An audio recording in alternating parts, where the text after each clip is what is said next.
இன்னைக்கு நாம கடகம் ராசிக்காரர்களுக்கு அடுத்து வரக்கூடிய 18 மாதங்கள் எப்பேற்பட்ட அற்புதமான பலன்களை தரப்போகுது அப்படிங்கிறத பற்றி தான் இந்த ஒரு வீடியோவில் தெளிவாகவும் விளக்கமாகவும் பார்க்க போகிறோம். சரி வாங்க, இன்னைக்கு நம்ம வீடியோக்குள்ளே போகலாம். கடகராசி நேயர்களே, உங்களுக்கு இந்த ராகு கேது பயிற்சி 2025, அதாவது கடகராசிக்காரர்களை பொறுத்த வரைக்கும் 2025 எப்போ வருது அப்படி சொல்லிட்டு காத்துக்கிட்டு கிடந்த ஆளுங்க. ராகு கேது பயிற்சியை விட அவங்க முக்கியமாக பார்த்தது என்னவோ மார்ச் மாதம் 2025 வந்த சனி பயிற்சி அப்படிங்கிறது தான்.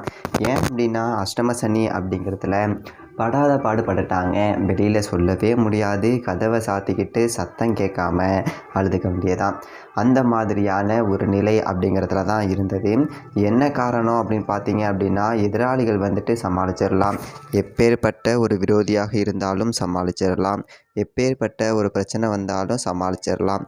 ஆனால் குத்துறவன் பூரா முதலே தான் குத்துறவன் பூரா சொந்தக்காரனாக தான் இருக்கான். ஆக்சுவலாக எனக்கு எதிரியே கிடையாது, ஆனால் எல்லா இடத்துலையுமே துரோகிகள் அப்படிங்கிறவங்க ரொம்ப அதிகமாக இருக்கிறாங்க அப்படிங்கிற ஒரு மனநிலையில் தான் இந்த அஷ்டம சனி அப்படிங்கிறது அவங்கள பிதுக்கி எடுத்துருச்சு அப்படின்னே சொல்லலாம். இன்னொரு முக்கியமான விஷயம், தனிப்பட்ட முறையில் ஜாதகம் பார்க்க இந்த வாரத்துக்கான அப்பாயின்மெண்ட் ஃபிக்ஸ் பண்ண சொல்லி நிறைய பேர் கேட்டிருந்தீங்க. இப்போது ரூபாய் 299 ரூபாய்க்கு தெளிவாகவும் விளக்கமாகவும் ஜாதகம் பார்த்து தரவங்க. தாழ்மையான வேண்டுகோள், இந்த நம்பருக்கு ஃபோன் கால் அல்லது வாட்ஸ்அப்பில் கூட நீங்கள் கேட்டு அவங்களுடைய அப்பாயின்மெண்ட் அப்படிங்கிறத ஃபிக்ஸ் பண்ணிக்கலாம். உங்களுக்கு தேவையான அனைத்து டீட்டெயிலுமே நம்ம டீமில் இருக்கிறவங்க கொடுத்துருவாங்க. அப்பாயின்மெண்ட் டேட் மற்றும் டைம் ஃபிக்ஸ் பண்ணதற்கு பிறகு அந்த நேரத்தில் நான் உங்களுக்கு ஃபோன் கால் பண்ணி ஜாதகம் பார்த்து பலன்கள்ங்கிறது சொல்லிடுவேங்க. ஜஸ்ட்டு நீங்கள் வாட்ஸ்அப் அல்லது ஃபோன் காலில் உங்களுக்கான டவுட் அப்படிங்கிறத கிளியர் பண்ணிக்கலாம். சரிங்களா? உங்களுக்கான அப்பாயின்மெண்ட் டேட் மற்றும் டைமை ஃபிக்ஸ் பண்ணிக்கலாம். அப்புறம் நிறைய பேர் கேட்குறாங்க எவ்வளோ நேரம் ஆகும்னு சொல்லிட்டு. ஃபஸ்ட்டு நம்ம உங்களுடைய ஜாதக கட்டத்தை பார்த்துட்டு ஜனனகால பலன்கள் அப்படிங்கிறத சொல்லிவிடுவோம். அதாவது இந்த ஜாதகக்காரங்களுடைய வாழ்க்கை எப்படி இருக்கும், கேரக்டர் எப்படி இருக்கும் அப்படிங்கிறத சொல்லிவிடுவோம். அதுக்கப்புறம் கோட்சாரத்தின் அடிப்படையில் கடைசி ஒரு 2.5 வருஷம் எப்படி இருந்துச்சு, எதிர்காலம் வரக்கூடிய 2.5 வருஷம் அதெல்லாம் எப்படி இருக்கும் அப்படிங்கிறதெல்லாம் பார்த்துடலாம். அட் லாஸ்ட் பர்டிகுலராக இந்தந்த டைமில் என்னென்ன நடக்கும், இந்த டைமில் என்னென்ன நடந்துச்சு அப்படிங்கிறதெல்லாம் பார்த்துட்டு உங்களுக்கான தெளிவான விளக்கமான பலன்கள் அப்படிங்கிறத சொல்லிடுவாங்க.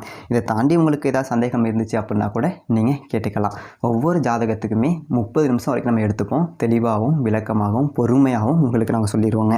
இது இல்லாமல் வேறு ஏதாவது சந்தேகம் இருந்துச்சு அப்படின்னா கூட நீங்கள் டவுட்டுங்கிறது கேட்டுக்கலாம். கடைசியாக ஜாதகம் இல்லைனாலும் பரவாயில்ல, பிறந்த தேதி, பிறந்த நேரம், பிறந்த இடம் மட்டும் சொன்னாலே போதுங்க.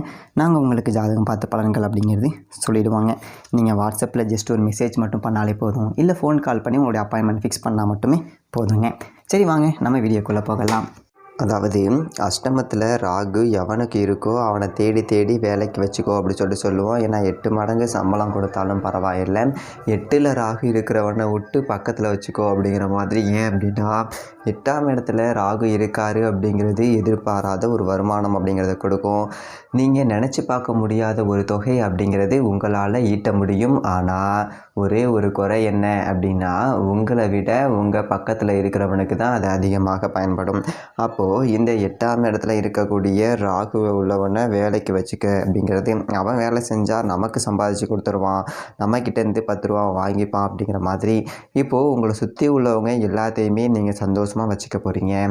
குடும்ப உறவுகள் எல்லாத்தையுமே சந்தோஷமாக வச்சுக்க போகிறீங்க. நட்பு வட்டம் அப்படிங்கிறது ரொம்ப சந்தோஷமாக இருக்கும். உங்களை சுற்றி இருக்கிறவங்க எல்லாருமே உங்களை ரொம்ப மதிப்பாங்க. இவனை போயிட்டு நம்ம விட்டோமப்பா அப்படின்னு சொல்லிட்டு. ஏன்னா அஷ்டம சனி காலகட்டத்தில் நீங்கள் பட்ட கஷ்டத்துக்கு ஒருத்தவங்க கூட உங்களை திரும்பி பார்த்துருக்க மாட்டான். எங்கடா ஃபோன் அடித்தா காசு கீசு கேட்டுருவானோ அப்படின்னு சொல்லிட்டு ஃபோனை கூட எடுத்துருக்க மாட்டாங்க.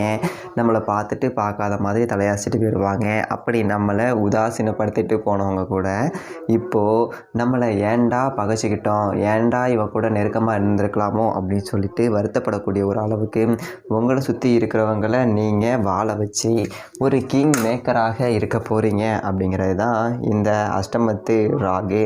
அதோட முக்கியமான ஒரு விஷயம் அப்படி சொல்லிட்டு பார்த்தீங்க அப்படின்னா, எதிர்பாராத ஒரு அதிர்ஷ்டம் அப்படிங்கிறது நிறையா இருக்கும். இது எப்படி அப்படின்னா, குருட்டு சொத்து சேர்க்கை அப்படிங்கிறது இருக்கும். 8ல் ராகு இருக்குது அப்படின்னா வாரிசு இல்லாத சொத்துக்கள் அப்படிங்கிறது கிடைக்கிறது. எங்கேயாவது சொந்த பந்தத்தில் வாரிசு இல்லாத சொத்து கிடைக்கும். இல்லை அப்படின்னா பணம் கீழே கடந்து எடுக்கலாம், ஒரு பவுன் சங்கிலி கீழே கடந்து ஒன்று எடுக்கலாம். இந்த மாதிரி நாம் உழைச்சி சம்பாதிச்சதில் இருந்து ஒரு 10,000 இருக்குது அப்படின்னா, உழைக்காமல் சம்பாதிச்சது அப்படிங்கிறது ஒரு 50,000 இருக்கும். அந்த ஒரு வகையில் தான் ஒரு மறைபொருள் வருமானம் அப்படிங்கிறத ராகு பகவான் கொடுப்பார். அதாவது 8ஆம் இடம் அப்படிங்கிறது மரணம், இந்த மர்மமான ஒரு விஷயங்களாக இருக்கட்டும், உயில், உங்களுடைய ஆயுள், இது எல்லாத்தையுமே குறிக்கக்கூடிய ஒரு இடம். அந்த இடத்துல ராகு வராரு அப்படிங்கும்போது கடுமையான நோய் நொடியில் பாதிக்கப்பட்டிருந்திருப்பாங்க தெரியுங்களா. ஐயோ இழுத்துக்கிட்டு கிடைக்க அப்படின்னு சொல்லிட்டு அது எல்லாமே போய் சேர்ந்துடும் சரிங்களா. ஏன்னா ராகு அங்கே உட்காந்துருக்காரு. மற்றபடி நாம் இன்னும் ஒரு 1.5 வருஷம் வச்சுருந்தாலும் வச்சுருப்பாரே தவிர தூக்கிலாம் விட்டுற மாட்டார். அதை பற்றி எதுவும் கவலைப்பட வேண்டியதில்லை. ஆயுள் அப்படிங்கிறது கெட்டி அதோடு பார்த்தீங்க அப்படின்னா எந்த ஒரு ரூபத்தில் அதிர்ஷ்டம் அப்படிங்கிறது வரும் அப்படின்னு உங்களுக்கே தெரியாது. ஒரு சோத்துக்கே கஷ்டம், ஒரு 10 காசு கூட பையில் இல்லை. சில பேர் சொல்லுவாங்க, ஒரு பீடிக்கு கூட பக்கத்து போயிட்டு கிடக்க என்ன வந்துட்டு மாடி கட்டுவேன் அப்படி சொல்லிட்டு சொல்கிறீங்களே அப்படின்னு. ஆனால் அப்படி பீடிக்கு பக்கத்தவங்க கூட மாடி வீடு கட்டக்கூடிய ஒரு யோகம் அப்படிங்கிறது தான் அஷ்டமத்த ராகுவால் கிடைக்கக்கூடிய ஒரு திடீர் அதிர்ஷ்டம், திடீர் ராஜயோகம் அப்படிங்கிறது. அதாவது நீங்கள் நினச்சி கூட பார்க்க மாட்டீங்க, நான் சொன்னால் கூட நீங்கள் நம்பியிருக்க மாட்டீங்க. ஆனால் இவர் எல்லா ஜோசியம் சொல்லிகிட்டு இருக்காங்க, ஏங்க நீங்கள் வேறு அன்றாட சோத்துக்கே கஷ்டப்பட்டுக்கிட்டு இருக்கேன், நான் எங்கெங்கே போயிட்டு வீடு கட்டுறது, நிலம் வாங்குறது, கார் வாங்குறது, பங்களா வாங்குறது அப்படின்னு சொல்லிட்டு நினச்சிட்டு இருந்திருப்பீங்க. ஆனால் அது கிடைக்கும். அதில் எந்த விதமான ஒரு மாற்று கருத்து அப்படிங்கிறதும் கிடையாது. அதே மாதிரி 8ல் ராகு பகவானால் என்னது ஒரு பிரச்சனை அப்படின்னு சொல்லிட்டு பார்த்தீங்க அப்படின்னா, மனசு வந்துட்டு ஒரு நிலையில் இருக்காது, அப்படியே அலை பாயும். ஒரு வேலைக்கு போனால் அந்த வேலையை விட்டுட்டு இதை விட ஒரு நல்ல வேலையாக தேடணுண்டா அப்படின்னு சொல்லிட்டு வேலையே கிடைக்கலையே அப்படின்னு சொல்லிட்டு தடுமாறி இருந்திருப்போம். ஒரு வேலை கிடைச்சிது அப்படின்னா, நம்மளை விட திறமை இல்லாதவளாம் நமக்கு வேலை உட்காந்துருக்கான், இவங்கிட்டே போயிட்டு நம்ம வேலை செய்யணும், நம்ம வேறு ஏதாவது வேலை பார்க்கலாம், இப்படியே குரங்கு மாதிரி தாவிக்கிட்டே இருக்க சொல்லும் மனசு. அதனால் கூடுமான வரைக்கும் பிடிச்சி கட்டி வைங்க உங்களுடைய மனசை. ஒரு இடத்துல வேலை கிடச்சிருக்கு, இப்போ தான் இதை ஃபஸ்ட்டு வச்சு ஓட்டுவோம், பின்னாடி பார்ப்போம் அப்படின்னு சொல்லிட்டு மனசை ஒருநிலைப்படுத்துங்க. சில பேருக்கு வந்துட்டு வயிற்று வலி, வயிறு தொடர்பான ஒரு உபாதைகள், உணவு ஒவ்வாமை, இது எல்லாமே வரக்கூடிய ஒரு வாய்ப்பு அப்படிங்கிறது இருக்குது.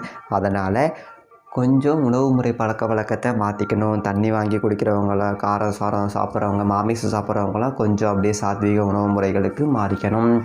அதே மாதிரி இந்த ஒரு காலகட்டத்தில் திருமணம் செய்கிறவங்களுக்கு குழந்தை பாக்கியம் அப்படிங்கிறது கொஞ்சம் லேட்டாகும், இழுத்துக்கிட்டு கிடக்கும். அதே மாதிரி ஒரு வருஷம் இல்லை கல்யாணம் ஆகிடுச்சா சொந்த பந்தத்தில் மேலே கேள்வி கேட்பாங்க, எங்கேயாவது போனால் என்னப்பா 2 வருஷம் ஆகுது கல்யாணம் ஆகி ஒன்றும் இல்லையான்னு சொல்லுவாங்க. அடே விடுங்கடா, எங்களுக்கு தெரியும், நாங்கள் பார்த்துக்குறோம் அப்படிங்கிற மாதிரி இருக்கும். கொஞ்சம் குழந்தை பாக்கியம் லேட் ஆகும். இந்த ராகு கேது பயிற்சி காலகட்டத்துக்கு பிறகு குழந்தை உண்டாகுறதுல சில தடை தாமதங்கள் அப்படிங்கிறது இருக்கும். சில பேருக்கு அபாசனம் ஆனாலும் ஆகலாம், அதை பற்றி கொஞ்சம் கவலைப்பட வேண்டியது இல்லை. ராகு கேது பெயர்ந்த பிறகு எல்லாமே நல்லபடியாக நடக்கும். அதை பற்றி நீங்கள் கொஞ்சம் பயப்பட வேண்டியது அப்படிங்கிறதே கிடையாது. அதே மாதிரி கேது ராசிக்கு 2ஆம் வீட்டில் இருக்கிறாரு. தனம், வாக்கு, குடும்பஸ்தானத்தில் கேது பகவான் இருக்கார். கேது அப்படிங்கிறவர் ஒரு துறவிங்க. எப்படி சொல்கிறது அப்படின்னா, ஒரு நிர்வாண சாமியார் மாதிரி கேது பகவான், அவர் அப்படி வச்சுக்கலாம். எது மேலேயுமே அவருக்கு ஒரு பற்று அப்படிங்கிறது இருக்காது. பணம் அப்படின்னா அந்த பணத்தை மதிக்கிறதே கிடையாது. ஏன்னா தனஸ்தானத்தில் உட்காந்துருக்காரு இல்லைங்களா. காசு பணம் இல்லாமல் பிச்சை எடுக்காத குறையால் நம்ம இருந்திருப்போம். இப்போ பணத்தை மதிக்கவே மாட்டோம். ஏன் அப்படின்னா 8ல் ராகு உட்காந்துட்டு பணத்தை கொண்டு வந்து கொட்டுறாரு இல்லைங்களா. 2ல் தன வீட்டில் கேது பகவான் இருந்துக்கிட்டு, ஆமாம் பெரிய காசு அதான் சம்பாதிச்சாச்சு, தூக்கி ஓரமாக போடு அப்படிங்கிற மாதிரி இருக்கும். அதே மாதிரி குடும்ப உறவுகள்லையும் பார்த்தீங்க அப்படின்னா ஒட்டுப்பட்ட நிலை அப்படிங்கிறது இருக்கும். காசு தான் சம்பாதிச்சு கொடுத்துருக்கோம், சும்மா எதுக்கு நோயின்னு ஃபோன் அடிச்சுட்டு கிடக்கீங்க, உங்களுக்கு தான் வேண்டியதை கொடுத்துட்டேன்ல, பேசாமல் உங்கள் வேலையை பாருங்கள் அப்படின்னு சொல்லிட்டு நம்ம எங்கேயோ மனம் போன போக்கில் சுத்த தோணும். அதை கொஞ்சம் கட்டுப்பாட்டில் வச்சுக்கணும். இந்த யோகா தியானம் செய்து ஒரு நேர்மறை ஆற்றல்கள் அப்படிங்கிறத பெறணும். அதே மாதிரி வார்த்தை அப்படிங்கிறது பார்த்திங்க அப்படின்னா பெரிய ஒரு எல்லாத்தையுமே கடந்த முனிவர் மாதிரியே பேசுவீங்க. எதை சொன்னாலுமே சரி அவ்வளோதானே, சரி போனால் போயிட்டு போகுது அப்படிங்கிற மாதிரியே தான் அவங்களுடைய பேச்சு அப்படிங்கிறது இருக்கும். அதான் சொல்கிறாங்கல்ல, ஒரு முனிவர் மாதிரியான ஒரு பேச்சு அப்படிங்கிறது இருக்கும், ஞானி மாதிரி பேசுவீங்க. அப்படிப்பட்ட ஒரு வார்த்தை தான் உங்கள்கிட்ட இருந்து வெளிப்படும்.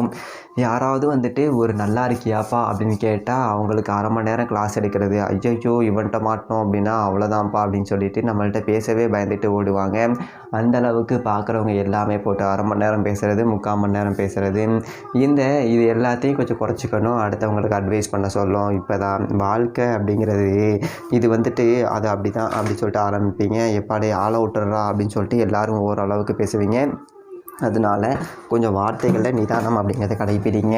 மற்றபடி பார்த்தீங்க அப்படின்னா இந்த ஒரு காலகட்டத்தில் உங்களுடைய ராசிக்கு விரைய வீட்டில் குரு பகவான் வருவார். சொந்த வீடு கட்ட வைப்பார். சுப விரைய செலவுகள் அப்படிங்கிறத கொடுப்பார். அதனால் நீங்கள் கவலைப்பட வேண்டியது இல்லை. காசு பணம் கொழிக்கக்கூடிய ஒரு அற்புதமான ஒரு பயிற்சி ராகுகேது பயிற்சி அப்படிங்கிறது. சனியும் அற்புதமான பாக்கியஸ்தானத்தில் வந்துட்டு போயிடுறாரு. மிக அற்புதமான பல நன்மைகள் அப்படிங்கிறத கொடுக்கக்கூடிய ஒரு உன்னதமான பயிற்சியாக இந்த ராகுகேது பயிற்சி அப்படிங்கிறது இருக்கும். கடகம் ராசிக்காரர்களுக்கு எல்லாம் நல்லதாகவே அமையும். நன்றி, வணக்கம்.